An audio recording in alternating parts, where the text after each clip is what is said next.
বাবা মাও তারা ওইরকম বাবার মার দ্বারা আসছে।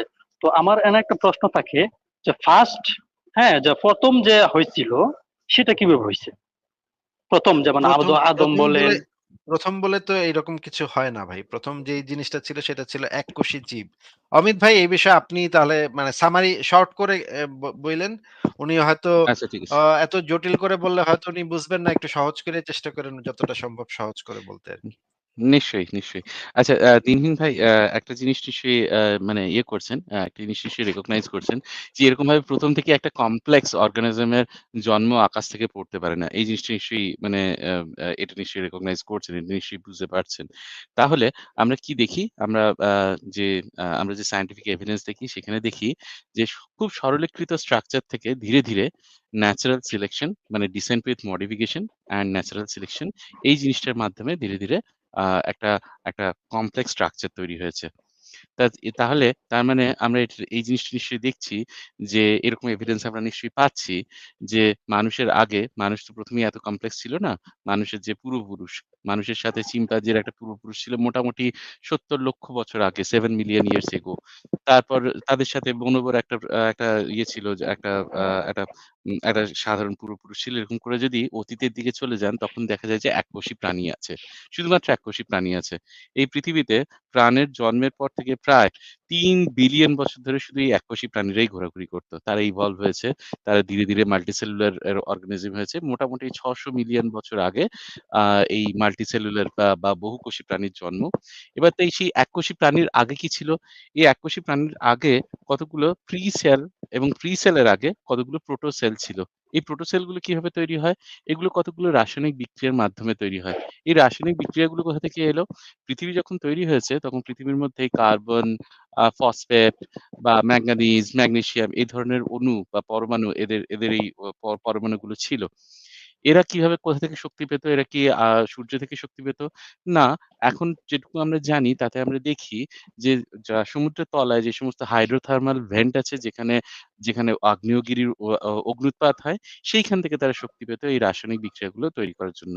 এই রাসায়নিক বিক্রিয়াগুলো ধীরে, ধীরে কাছে আসতে থাকে। তারা ইভলভ হতে থাকে। তারা মানে নতুন, নতুন নতুন প্রজন্ম, নতুন, নতুন এক্সপেরিমেন্ট চলতে থাকে সেখানে। এগুলো কি র‍্যান্ডম ভাবে চলছিল? হ্যাঁ, এগুলো র‍্যান্ডম ভাবেই চলছিল। কিন্তু এই র‍্যান্ডম চলতে, চলতেই কতগুলো রাসায়নিক বিক্রিয়া তারা কাছাকাছি আসতে থাকে এবং তারা সারভাইভ করতে থাকে এবং তারা তাদের প্রতিলিপি তৈরি করতে থাকে। এবং সেইভাবেই ধীরে, ধীরে, ধীরে, ধীরে কমপ্লেক্স স্ট্রাকচার গুলোর সৃষ্টি হয়েছে। দিন, দিন খোকন ভাই। আচ্ছা, আচ্ছা ভাই, অশেষ কৃতজ্ঞ। তবে বুঝতে পারছি সেই বিষয়টা নিয়ে আমি একটু ইউটিউবে ভিডিও দেখছিলাম অনেক আগে। তো সেটার সাথে অবশ্যই মিল আছে। তো এই জন্য আমি কৃতজ্ঞ অনেকটা। তো আরেকটা প্রশ্ন করতে পারি? হ্যাঁ, হ্যাঁ, হ্যাঁ দ্রুত বলেন, করুন না। বলেন। হ্যাঁ, প্রশ্নটা হলো যে আমাদের যে আমরা দিন হচ্ছে রাত হচ্ছে, হ্যাঁ, কোনো কোনো জায়গাতে ৬ মাস বা দিন একটু বড় ছোট আছে। তো সূর্য উঠতেছে বা চন্দ্র উঠতেছে বা পৃথিবীর মধ্যে আলো হচ্ছে বা অন্ধকার হচ্ছে, সেটা কোন শক্তির দ্বারা হচ্ছে যদি একটু বলতেন? কিন্তু সেটা তো সূর্য চন্দ্র তো আচ্ছা, আচ্ছা। উঠতেছে না ভাই। সূর্য চন্দ্র তো উঠতেছে না ভাই। সূর্য চন্দ্র তো কোথাও উঠতেছে না। আচ্ছা, আচ্ছা, আচ্ছা, আ আচ্ছা। তাহলে মানে তো আমরা পৃথিবী মানে দিনের বেলা আমরা সূর্য দেখতে পাই, রাত্রে বেলা দেখতে হ্যাঁ, পাই না কেন? যদি পৃথিবী নামক গ্রহটা ঘুরতেছে এজন্য আপনি সূর্যটাকে একটা নির্দিষ্ট সময় দেখতে পান। আবার আরেকটা সময় আপনি যখন পৃথিবীটা অপোজিটে চলে যায়, সূর্যের উল্টা দিকে চলে যায় তখন আর সূর্যটাকে আপনি দেখতে পান না। তখন আপনি ওইখানে রাত থাকে। আপনি যেখানে আচ্ছা। থাকেন সেই জায়গাটাতে রাত হয়ে যায়। এখন এই হুম, হুম। গ্রহগুলা কিভাবে ঘুরতেছে বা নক্ষত্রগুলা কিভাবে ঘুরতেছে। আচ্ছা অমিত ভাই বলেন। তাহলে অমিত ভাই আমি আচ্ছা, তাইলে আমি একটু ব্রেক নিয়ে আসি। আপনি খোকন ভাইয়ের ঠিক সাথে আছে। কথা শেষ করে ইন্দ্রাণী ভাইয়ের সাথে কথা ইন্দ্রানীশ বলেন। নিশ্চয়ই আসিফ ভাই। আমি আছি খানিকক্ষণের জন্য। আচ্ছা, দিনহীন খোকন ভাই, আহ্নিক গতি, বার্ষিক গতি এই জিনিসগুলো পড়েছেন? ছোটবেলায় না, ভূগোলে? না ভাইজান, আমি ১ম এই বলেছি আমি একজন সাধারণ মানুষ। লেখাপড়া করতে পারি নাই। তাহলে একদম তাহলে সাধারণ একটা মানুষ। কাজ হ্যাঁ? করবেন। ঠিক আছে? YouTube ভিডিও যে চেক দেখছেন না? YouTube ভিডিওতেই দেখবেন আহ্নিক গতি কিভাবে হয়, বার্ষিক গতি কিভাবে হয়। এই জিনিসটা একবার দেখবেন, হ্যাঁ? তাহলে এই যে visualization টা মানে কিভাবে এই জিনিসটাকে visualize করবেন, কিভাবে এই জিনিসটাকে বুঝবেন, সেই জিনিসটা খানিকটা ক্লিয়ার হবে, হ্যাঁ? তো আমি আপনাকে ছোট করে একটা জিনিস বলি। আপনি যদি একটা গ্লোব নেন, এই দেখেছেন পৃথিবীর গ্লোবটা কখনো সোজাভাবে খাড়াভাবে থাকে না, একটুখানি হেলে থাকে। গ্লোব কখনো দেখেছেন? মানে স্কুলে কল আ কা কারোর কাছে গ্লোব দেখেছেন? একটা পৃথিবীর ম্যাপটা ওরকম গোল পৃথিবীটা রাখা থাকে। এরকম দেখেছেন? হ্যাঁ, মানে এটা গোলাকার যেটা। হ্যাঁ, গোল যে পৃথিবীর যে ম্যাপটা পুরোপুরি আঁকা থাকে, তো এই গ্লোব যেটাকে বলে, হুম, এই গ্লোবটা যদি নেন দেখবেন এটা সোজা নয়, খাড়া নয়। উত্তর দক্ষিণটা একটুখানি আচ্ছা, হেলে আছে। ঠিক আছে? তো এই আচ্ছা, পৃথিবী তো আচ্ছা, সূর্যের চারদিকে ঘুরছে, এই ঘোরার সময় পৃথিবীটা সোজা থাকে না। এই পৃথিবীটা একটুখানি হেলে থাকে। তো কতটা হেলে থাকে? 23.5 ডিগ্রি কোণে হেলে থাকে। এই ৩.৫ ডিগ্রি কোণে যখন হেলে থাকে, তখন আপনি এই গ্লোবের সামনে যদি একটা যদি টর্চের লাইট ধরেন, দেখবেন এই গ্লোবের আ আর্ধেকটা আলোকিত হয়। বাকি অর্ধেকটা অন্ধকারে থাকে। এটা লক্ষ্য করেছেন? বা এটা তো নিশ্চয়ই intuitively এই জিনিসটা বুঝতে পারছেন বা এটা তো স্বাভাবিকভাবে হ্যাঁ, ধারণা করতে আচ্ছা, পারছেন, তাই না? হুম, তার হুম, মানে হুম, ধরুন হুম, একটা হুম, বল নিলেন, একটা ধরুন ফুটবল নিলেন। ফুটবলের সামনে যদি একটা টর্চ জ্বালান, এই টর্চের আর্ধেকটা আলোকিত হয় আর অর্ধেকটা অন্ধকার থাকে, তাই না? এই অন্ধকার যে থাকে, আলোকিত হ্যাঁ, দিকটা, হ্যাঁ, এই আলোকিত দিকটা ধরুন দিন, হ্যাঁ? আর এই যে এই অপর দিকটা, এই অপর দিকটা রাত। এইবারে শুধু বলটা ঘোরাচ্ছেন। শুধুমাত্র এই যে টর্চটা যেখানে ছিল সেখানে ফিক্স আছে। শুধুমাত্র বলটা ঘোরাচ্ছেন। তাহলে দেখবেন বলের যে অংশটা অন্ধকারাচ্ছন্ন ছিল সেটা ধীরে, ধীরে আলোর দিকে আসছে এবং আলোর দিকে যেটা ছিল সেটা আস্তে, আস্তে অন্ধকারের দিকে যাচ্ছে। তো এই জিনিসটা যেটা হচ্ছে, এই জিনিসটা কিসের জন্য হচ্ছে? এই জিনিসটা হচ্ছে দিন এবং রাত্রির আ বে বে পরিবর্তন হচ্ছে আরকি এইভাবে। এইবারে যদি আচ্ছা, আপনি এই যে হেলানো জিনিসটা যদি দেখেন, তখন এই হেলানো জিনিসটার ক্ষেত্রে যখন দেখবেন যে পৃথিবীর পজিশনটা একসময় এমন হয় যে দিন-রাত্রির দৈর্ঘ্যের তফাৎ হয়। এটা কিন্তু সূর্যের কাছে আছে কি দূরে আছে তার উপরে নির্ভর করে না। দিন-রাত্রির দৈর্ঘ্যের তফাৎ হয়। এই যে শীতকালে যখন দিনের দৈর্ঘ্যটা ছোট এবং গ্রীষ্মকালে দিনের দৈর্ঘ্যটা বড়, এই দিনের দৈর্ঘ্য যখন বড় হয় তখন বেশি তাপ গ্রহণ করে এবং সেটা ওই রাতে রাত ছোট বলে সমস্ত তাপটা সে বিকিরণ করতে পারে না। তাই জন্য এই সময় কিছুটা তাপ accumulate হয়, সংগ্রহ হয়। এই তাপটার জন্যই আমরা গ্রীষ্মটা অনুভব করি। এখন হচ্ছে এই কিসের কোন ফোর্স এর জন্য এই জিনিসগুলো হচ্ছে। এই ফোর্সটা কিন্তু কেউ ওরকম এই নাড়ু পাকিয়ে লাট্টুর মতো ঘুরিয়ে ছেড়ে দিয়েছে সেরকম নয়। যখন এই যে এই গোটা সৌরমণ্ডলটা যখন তৈরি হয়েছে তখন গ্র্যাভিটির জন্য তখন একটা যে গ্যাস আর ধুলোর যে গ্যাস এবং অন্যান্য পদার্থের যে একটা ডাস্টের মতন ছিল, সেইটা গ্র্যাভিটির জন্য আস্তে, আস্তে একটা চা চা চাকতির মতো সেটা ঘুরতে থাকে। এই চাকতির মতো ঘুরতে থাকে বলেই আমরা জানি এটা চাকতির মতো ঘুরতে থাকে বলেই সমস্ত গ্রহ নক্ষত্রগুলো মোটামুটি একই প্লেনে থাকে। মানে একই তলে আছে। এই জিনিসটা আমরা দেখি।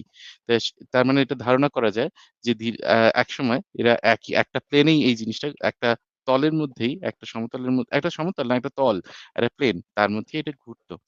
এখন আমরা যখন কোনো একটা ইয়ে দিয়ে আমরা যখন দেখি তখন যখন আমরা কোনো দূরবীন দিয়ে আমরা যখন দেখি কোনো একটা সুদূর কোনো মহাবিশ্বে যখন এই ধরনের কোনো আ নক্ষত্র তৈরি হচ্ছে তখন আমরা সেই জিনিসটা দেখি।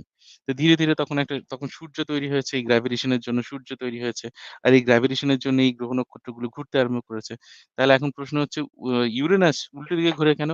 সঠিক জানা যায় না। তবে হয়তো কোনো একটা ইমপ্যাক্ট এর কারণে কোনো গ্রহ বা অন্য কোনো বড় একটা অবজেক্ট এর সাথে ইমপ্যাক্ট এর কারণে সে উল্টো দিকে ঘুরতে শুরু করে।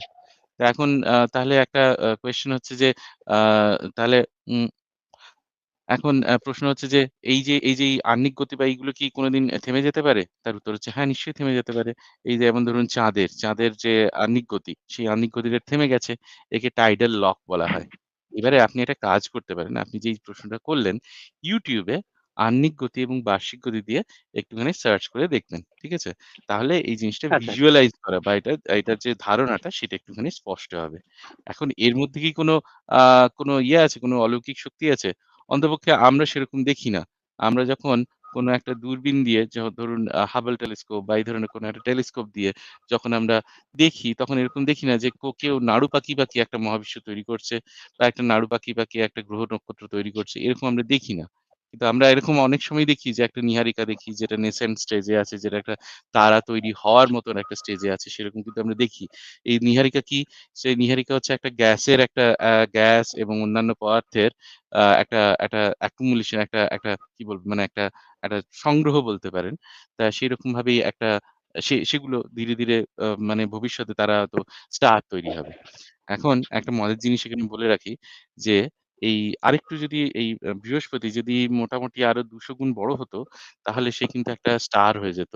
যদি এরকম বড় হতো, সে যদি accumulate করতে পারত আরো কিছুটা মাস, তাহলে আমাদের এই সৌরজগৎ কিন্তু একটা ডুয়াল স্টার সিস্টেম হয়ে যেত। হয়তো ২০০ গুণ নয়, ঠিক বললাম না, হয়তো আরেকটুখানি কম হতে পারে। তবে তখন আমরা কিন্তু এই সৌরজগতে ২ টো নক্ষত্র থাকতো। বুঝেছেন? হ্যাঁ, আচ্ছা, আচ্ছা, বুঝতে পারছি। তো একটা আর একটারে কাজ করছে বা একটা একটাকে শক্তি দিচ্ছে, তেমনি ভাবে আস্তে আস্তে আস্তে আস্তে এ পর্যন্ত আসা, তাই না? ঠিক শক্তি দিচ্ছে এরকম ব্যাপারটা নয়।